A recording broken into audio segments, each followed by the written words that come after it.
Hello fellow tufters, today we're having a look at the scissors closing mechanism of the AK1 cut pile tufting machine and what you can do if the scissors are not closing.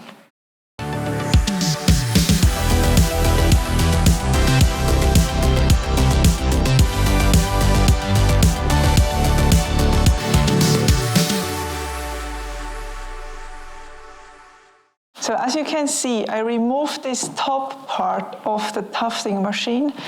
It's the sliding block of the top two rails with the needle on it. And I did so we can have a better look at the inside of the tufting machine and actually see what the scissors are doing. Okay, so let's have a look at the scissors closing block. This is the part which closes the scissors. That's simply that part here that sits here on the machine.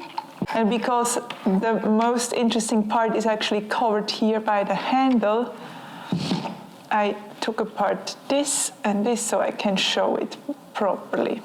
So basically the scissors are moving into this angled part and getting pushed together by it. The scissors are moving forward and getting pushed together by the angled block.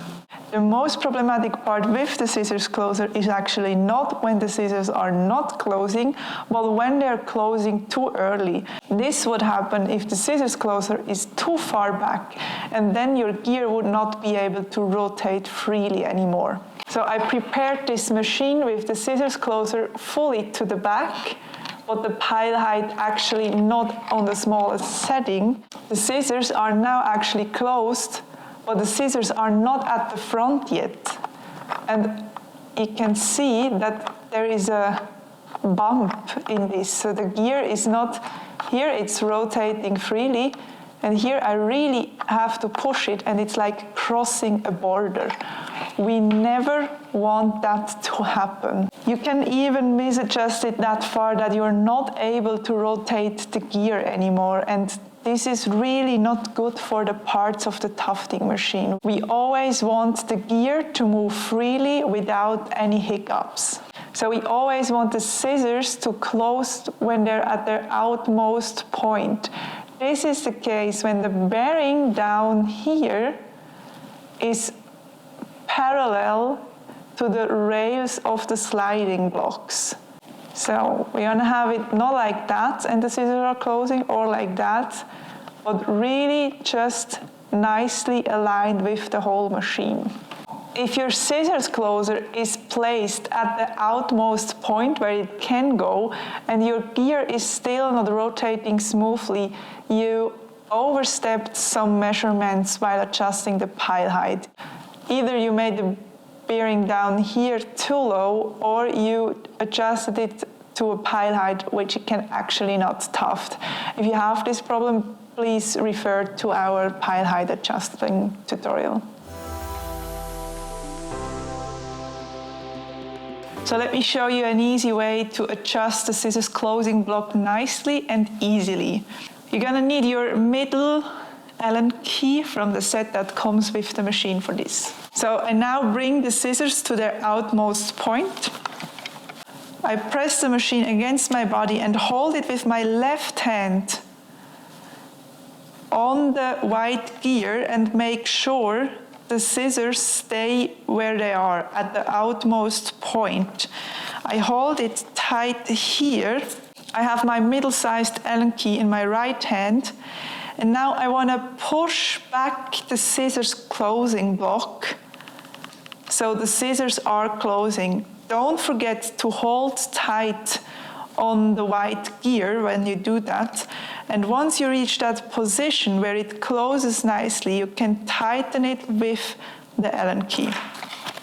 Let us check. So we rotate the gear and it's rotating freely without any bumps where the scissors are closing and the scissors are closing. So let's repeat this once. I open the scissors again, bring the scissors to their outmost point, hold the machine with my left hand on the white gear, so it's not moving anymore. So the scissors stay at their outmost point. I loosen the scissors closer. I'm now pushing the scissors closer slowly back with my right hand and tighten it in place when the scissors just closed. Let's have a look at it. So that's exactly what we want. It just moves freely now. So like this, you can easily adjust your scissors closing block. If you didn't push quite enough, just a tiny bit too less, you can of course make a little tiny adjustment. The same if you pushed too much to the back and it gets a little tacky.